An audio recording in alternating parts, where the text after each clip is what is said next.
Guys I'm Nivitha. இந்த வீடியோவில் 12th standard botany plant tissue culture அப்படிங்கிற லெசனில் இருக்கக்கூடிய 8th ஒன் வேர்டோட எக்ஸ்ப்ளனேஷன் தான் பார்க்க போகிறோம். சரிங்களா? The prevention of large scale loss of biological integrity அப்படின்னா என்னென்னா, இப்போ வந்துட்டு உங்களுக்கு வந்துட்டு லேபில் வந்துட்டு நிறையா உயிரினம் சம்மந்தமான விஷயங்கள் இருக்கும். ஃபார் எக்ஸாம்பிள் வைரஸ் இருக்கும், பாக்டீரியா இருக்கும், நல்லதாக இருக்கட்டும் கெட்டதாக இருக்கட்டும். ஓகேவா? ஸோ அது எல்லாமே வந்துட்டு பெரிய அளவில் ஓகேவா எந்த விதமான லாஸும் ஆகாமல் இருக்கிறது. ஓகே, இப்போ வந்துட்டு நமக்கு வந்துட்டு என்ன சொன்னாங்கன்னா, சைனால இருந்துட்டு கொரோனா வைரஸ் வந்துட்டு லேப்ல இருந்து வெளில வந்துருச்சு, சம் மிஸ்டேக்னால அந்த மாதிரிலாம் சொல்லிட்டு இருந்தாங்கல்ல. ஸோ அந்த மாதிரிலாம் நடக்காமல் ப்ரிவெண்ட் பண்ணுறது எது அப்படின்னு கேட்டிங்கன்னா, பயோ சேஃப்டி அப்படிங்கிற விஷயம் தான். ஓகேவா? பயோ பேட்டன்ட் அப்படின்னா என்ன அர்த்தம்னா, இப்போ வந்துட்டு ஏதோ ஒரு நேச்சுரலான ஒரு பொருள்லேருந்து கண்டுபிடிக்கிறாங்க அப்படின்னு வச்சுக்கோங்களேன். ஸோ அப்போ வந்துட்டு பேட்டன்ட் அப்படின்ற ஒரு ரைட் வாங்கிடுவாங்க. ஸோ இப்போ வந்துட்டு ஃபார் எக்ஸாம்பிள் மஞ்சள், வேப்பிலை இந்த மாதிரிலாம் இருக்குல்ல. ஸோ அதுலேருந்து நிறைய ப்ராடக்ட் எடுக்கிறாங்க அப்படின்னு வச்சுக்கோங்களேன். ஸோ அந்த இந்த ப்ராடக்டை வந்துட்டு நாங்கள் தான் ஓன் பண்ணுறோம். ஓகேவா? ஸோ அந்த மாதிரி சொல்லிடுவாங்க.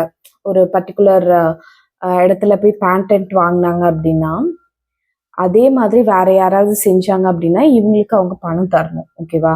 ஸோ அதுதான் வந்துட்டு பயோ பேட்டன்ட் அப்படின்னு சொல்லுவாங்க. பயோ ஃபியூவல் அப்படின்னா நேச்சுரல் ஆர்கானிக் சப்ஸ்டன்ஸ் வந்து ஃபியூவல் எடுக்கிறது. ஓகேவா? பயோ எத்திக்ஸ்னா என்னன்னா, இப்போ பயாலஜிலே வந்துட்டு நிறைய விஷயம் வந்திருக்கு. லைக் குளோனிங் அந்த மாதிரிலாம் வந்திருக்கு. ஓகேவா? ஸோ இதெல்லாம் பண்ணலாம், இந்த மாதிரி விஷயங்கள்லாம் பண்ணக்கூடாது அப்படின்றது இருக்கும். ஓகே, ஸோ என்னதான் பயாலஜி வந்து ரொம்ப அட்வான்ஸ் ஆனால் கூட பயோ எத்திக்ஸ் அப்படிங்கிற ஒரு விஷயம் மூலியமாக தான் நம்ம வந்துட்டு ஒரு கண்டுபிடிப்பாக இருக்கட்டும், எதுவாக இருக்கட்டும் நம்ம வந்துட்டு கொண்டுட்டு வர முடியும். இப்போ எந்திரன் படத்தில் கூட பார்த்தீங்கன்னா, அந்த ரோபோ வந்துட்டு டெஸ்ட் பண்ணுவாங்கல்ல. டெஸ்ட் பண்ணிட்டு இது மனிதர்களுக்கு வந்துட்டு உபயோகமாக இருக்கா இல்லையா, அல்லது ஏதாவது பாதிப்பு இருக்கா அந்த மாதிரி பார்க்குறாங்களா. ஸோ அதுதான் வந்து பயோ எத்திக்ஸ் அப்படின்னு சொல்கிறது. இங்கே வந்து கரெக்டான ஆன்சர் வந்துட்டு என்னது, பயோ சேஃப்டி அப்படிங்கிறது தான். So prevention of large scale loss of biological integrity. So அந்த பயாலஜிக்கல் விஷயம், அந்த வைரஸ் பாக்டீரியாவாக இருக்கட்டும், அந்த இன்ஃபர்மேஷனாக இருக்கட்டும், ஜீன்ஸாக இருக்கட்டும், எதுவுமே வந்துட்டு லாஸ் ஆகாமல் ப்ரிவென்ட் பண்ணுற ஒரு விஷயம் தான் வந்துட்டு பயோ சேஃப்டி அப்படிங்கிறது. தேங்க்யூ ஃபார் வாட்சிங்.